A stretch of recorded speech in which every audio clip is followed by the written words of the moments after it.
এক জঙ্গলে এক হরিণী বাস করত। ও দুটি বাচ্চা ছিল। একবার সে খাদ্যের সন্ধানে বের হয়ে রাস্তার ধারে শিকারীর পাতানো জালে আটকে যায়।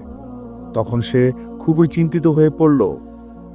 কিন্তু ওর সৌভাগ্য দেখুন, নবী করিম সাল্লাল্লাহু আলাইহি সাল্লাম সেই জঙ্গল দিয়ে যাবার সময় হরিণটির নজরে পড়ল।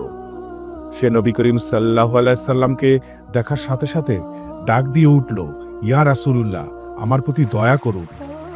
নবী করিম সাল্লাল্লাহু আলাইহি সাল্লাম ওর ডাক শুনে ওর কাছে গেলেন এবং জিজ্ঞাসা করলেন, তোমার সমস্যা কি?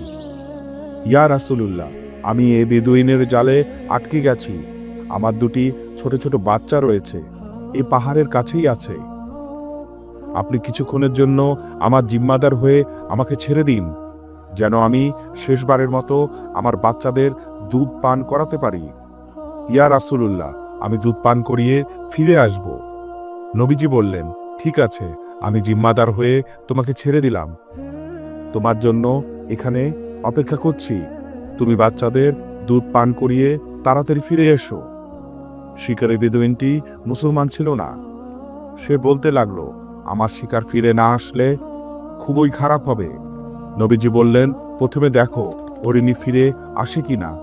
হরিণী কথা মতো বাচ্চাদের কাছে গিয়ে দুধ পান করিয়ে যথাসময়ে ফিরে আসলো এবং কৃতজ্ঞতা স্বরূপ নবীজির কদমদ্বয়ের উপর মাথা রাখলো। এ দৃশ্য দেখে বেদুইন স্থির থাকতে পারল না।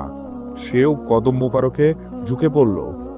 নবীজি উভয়ের মাথার উপর রহমতের হাত মোবারক বুলায়ে বললেন, ওহে হরিণী, তুমি জানে বেঁচে গেছো। আর হে কাফির শিকারী, তুমি দুযোগের আযাব থেকে মুক্তি পেয়ে গেছো।